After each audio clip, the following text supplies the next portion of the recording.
اور جنہوں نے ملک کے اندر بھی اور ملک کے باہر بھی جامعہ کا نام روشن کیا۔ اس جامعہ سے فارغ ہونے والے جو اپنی نسبت فیضی ذکر کرتے ہیں، آپ ان کی تعداد دیکھیں کہ کتنے بڑے بڑے مشہور لوگ ہیں۔ مولانا صفی الرحمن صاحب مبارک پوری جو صاحب الرحیق المختوم ہیں، ان کو علمی دنیا میں کون نہیں جانتا، وہ اسی جامعہ کے فارغ التحصیل تھے۔ اسی طریقے سے ڈاکٹر مصطفیٰ حسن اظہری رحمہ اللہ جو جامعہ سلفیہ کے ڈائریکٹر اور صدر تھے، وہ بھی اسی جامعہ کے فیض یافتہ تھے۔ ڈاکٹر عبدالعلی اظہری جو نائجیریا اور پھر لندن میں استاد رہے، وہ بھی اسی جامعہ کے فیض یافتہ تھے۔ اور ایک طویل فہرست ہے موجودہ وقت میں شیخ ڈاکٹر شیخ عبدالباری فضل اللہ جو یہاں امارات کے اندر پھر جامعۃ الامام ریاض کے اندر استاد تھے، وہ بھی اسی جامعہ کے فارغ التحصیل تھے۔ اور اس وقت دنیا کے بہت سے ملکوں کے اندر یہاں کے فارغین جو علم اور دین کے میدان میں خدمت انجام دے رہے ہیں۔ یہاں سے فارغ ہونے والے طلباء چونکہ یہاں کی سندیں ملک کی اکثر یونیورسٹیوں میں مقبول ہیں، معادل ہیں، چاہے وہ علی گڑھ یونیورسٹی ہو یا اسی طریقے سے جامعہ ملیہ ہو، جامعہ ہمدرد ہو، ملک کے اندر ملک کی یونیورسٹیوں میں تو یہاں کی سندیں مقبول اور معتبر ہیں، جس کی بنیاد پر یہاں کے فارغین کو داخلہ ملتا ہے مختلف کورسوں کے اندر۔ ملک کے باہر جامعہ ازہر سے بھی، مصر سے بھی جو ایک بین الاقوامی یونیورسٹی ہے، وہاں سے بھی ہماری جامعہ کی سندوں کا معادلہ ہے، ہمارے یہاں کے بچے پڑھ کر کے وہاں بھی داخلہ لے سکتے ہیں۔ اسی طریقے سے مدینہ یونیورسٹی جو جامعہ اسلامیہ کے نام سے جانی جاتی ہے، وہاں پر ایک بڑی تعداد ہمارے یہاں کے فارغین کی ہے جو وہاں پر یہ داخلہ لے کر کے اعلیٰ تعلیم حاصل کر رہے ہیں۔ اور ہمارے لیے فخر کی بات ہے کہ ہمارے ہی جامعہ کے فارغ التحصیل ہمارے جامعہ کی سند پر ایک ہیں ڈاکٹر فاروق عبداللہ، جن کو جامعہ اسلامیہ کے اندر داخلہ ملا۔ انہوں نے وہاں پر BA MA ڈاکٹریٹ کی ڈگری حاصل کی اور MA کرنے کے بعد ان کو وہاں پڑھانے کا بھی موقع ملا، جو ہمیشہ امتیازی نمبر سے مدینہ یونیورسٹی کے اندر کامیاب ہوتے رہے، جس سے ہمارے جامعہ کے تعلیمی معیار کا اندازہ لگایا جا سکتا ہے۔ ایک سوال یہ ہے کہ محمد احمد صاحب جو ناظم صاحب تھے، ان کا بڑا طویل وقت رہا ہے اس ادارے کو بنانے اور سنوارنے میں، تقریباً 60 سال تک میں نے دیکھا ہے جو آپ کی کتاب میں ہے کہ 60 سال تک انہوں نے اس ادارے کو سنوارا ہے۔ ایسی کیا خوبی تھی ان کے اندر کہ اتنے لمبے وقت تک انہوں نے اس ادارے کی خدمات انجام دی؟ کیونکہ مولانا محمد احمد صاحب جو ناظم صاحب کے نام سے معروف ہیں، جن سے ہمیں بھی کچھ پڑھنے کا شرف حاصل ہوا، کیونکہ ہماری ہی وہ خاندان سے تھے، قریبی تعلق رکھتے تھے، ان کی سرپرستی ہمیں حاصل تھی۔ ہم نے قریب سے ان کو دیکھا کہ وہ جامعہ کے لیے جتنے مخلص تھے اس کی مثال نہیں مل سکتی۔ وہ جامعہ کے بے لوث خادم تھے۔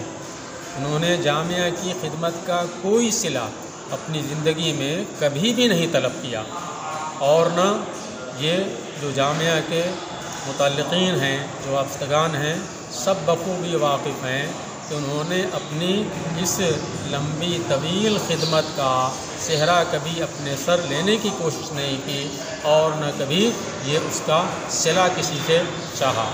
خالص صرف للہ، اللہ تعالیٰ کے لیے انہوں نے یہ دین اور علم کی خدمت کو انجام دیا۔ اور ان کے اندر ایک بڑے عالم تو تھی، وہ دارالعلوم دیوبند کے فارغ التحصیل تھے، قاسمی تھے۔ یہ وہاں کے بڑے بڑے اساتذہ سے انہوں نے کسب فیض کیا تھا۔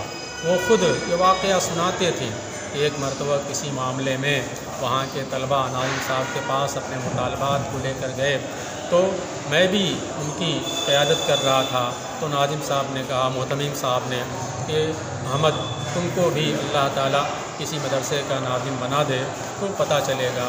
کہتے تھے کہ شاید انہیں کی دعا لگ گئی کہ مجھے یہ نظامت کا بات اٹھانا پڑا۔ تو وہ اس ہمارے اسلاف کی سمجھیے وہ آخری کڑی تھے کہ ویسے عالم و عمل ملنا کیا ہے مشکل ہے۔ ان کا واقعہ ہے کہ اپنے ہاتھوں سے وہ بچوں کو کھانا لا کر کھلاتے، جو مہمان آ جاتا گھر سے پکوا کر کھلاتے۔ معروف ہے کہ وہ نالیاں بھی صاف کرتے تھے مدرسے کی۔ ایک مرتبہ کوئی ذمہ دار آفیسر آیا اور وہ نالی صاف کر رہے تھے، انہی سے پوچھا کہ مدرسے کے معتمد ناظم کون ہیں؟ انہوں نے اپنی آفس کی طرف اشارہ کیا کہ وہاں چلیں، اور پھر ہاتھ دھل کر کے وہ گئے اور بیٹھے، تو اس نے تعجب کیا۔ تو یہ وہ شخصیت تھی، بے لوث خدمت کرنے والے تھے کہ ان جیسا ناظم آج کی دنیا میں ملنا تو ناممکن نہ کہیں تو مشکل ضرور ہے۔ انہوں نے خون جگر سے اس ادارے کو سینچا ہے۔ ان کے پیش نظر صرف یہی رہتا تھا کہ اس طریقے سے یہ اچھے اساتذہ یہ جامعہ کے اندر ان کی خدمات حاصل کی جائیں اور طلباء کو یہ زیادہ زیادہ علم دین سکھایا جائے اور علم کی روشنی کو پھیلایا جائے، دین کی خدمت انجام دی جائے۔ اس کے علاوہ ان کی زندگی کا کوئی مقصد نہیں تھا۔ انہوں نے اپنی زندگی اس جامعہ کے لیے وقف کر دی تھی۔ وہ وقف گویا للہ تھے، للجامعہ تھے، اس لیے ان کو اتنی طویل مدت تک یہ جامعہ کی نظامت کرنے کا موقع ملا۔ جو مجلس منتظمہ کے اراکین تھے ان کا بھرپور 100% اعتماد حاصل تھا کہ کبھی بھی یہ اراکین مجلس منتظمہ نے ان پر بد اعتمادی عدم اطمینان کا اظہار کبھی نہیں کیا۔ ایک سوال اور یہ کہہ رہے ہیں کہ اس جامعہ کے زیر انتظام مسلم انٹر کالج اور فیض عام نسواں ہائی انٹر کالج چل رہے ہیں، اس کے علاوہ بھی اور بھی کچھ اس کی برانچز ہیں کیا؟ دیکھیے، جامعہ کی مرکزی بلڈنگ تو یہی ہے جو ملک طاہر پورہ کے اندر جامعہ فیض عام کے نام سے مشہور ہے۔ اس کی 2 شاخیں، ایک تو قدیم جو ادارہ تھا صدر چوک پر جامع مسجد میں، وہاں پر کچھ کلاسیں چلتی ہیں، اور اسی طریقے سے یہ شیتن پورہ میں مسجد خلیل نظام الدین سے متصل جو کمرجات تھے وہاں پر درسگاہیں تھیں، وہاں بھی کچھ کلاسیں قدیم زمانے سے چل رہی ہیں۔ اور اسی طریقے سے معلوم ہے کہ اسی جامعہ فیض عام کی مجلس منتظمہ کی زیر نظامت یہ لڑکیوں کے 2 شعبے چل رہے ہیں۔